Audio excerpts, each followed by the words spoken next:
Iran যুক্তরাষ্ট্র যুদ্ধ থামাতে পাকিস্তানের মধ্যস্থতায় জুনে স্বাক্ষরিত ৬০ দিনের সমঝোতার মেয়াদ শেষ হলো কোনো চুক্তি ছাড়াই। সমঝোতাটির লক্ষ্য ছিল সামরিক সংঘাত বন্ধ করে বৃহত্তম শান্তি চুক্তির জন্য আলোচনা চালানো। কিন্তু নির্ধারিত সময় শেষ হওয়ার মুখে ট্রাম্প স্পষ্ট করে বলেন তিনি এই সমঝোতার মেয়াদ বাড়াতে চান না। আইআরজিসির সঙ্গে সরাসরি গোপন যোগাযোগের দাবিও করেন ট্রাম্প। তবে ইরানের রেভলিউশনারি গার্ড তা সরাসরি প্রত্যাখ্যান করেছে। এর মধ্যেই আইআরজিসি জানিয়েছে প্রয়োজন হলে তাদের প্রতিরক্ষামূলক অবস্থান আক্রমণাত্মক কৌশলে রূপ নিতে পারে। সমঝোতার মেয়াদ শেষ হওয়ার দিনই ইরানকে সরাসরি আত্মসমর্পণের আহ্বান জানিয়েছেন ডোনাল্ড ট্রাম্প। ফক্স নিউজকে দেয়া সাক্ষাৎকারে তিনি তেহরানকে সাদা পতাকা তুলে তা আত্মসমর্পণ করতে বলেন।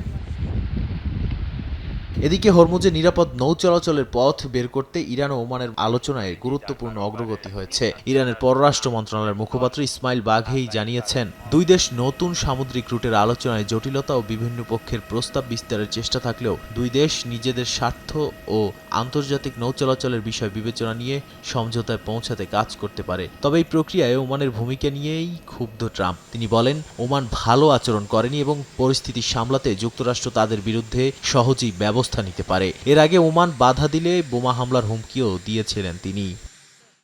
এরই মধ্যে ইরানের সামরিক অবস্থান বদলের ইঙ্গিত মিলছে। আইআরজিসির senior commander brigadier general Yadollah Javani বলেছেন তেহরানের প্রতিরক্ষামূলক অবস্থান প্রয়োজনে আক্রমণাত্মক রূপ নিতে পারে।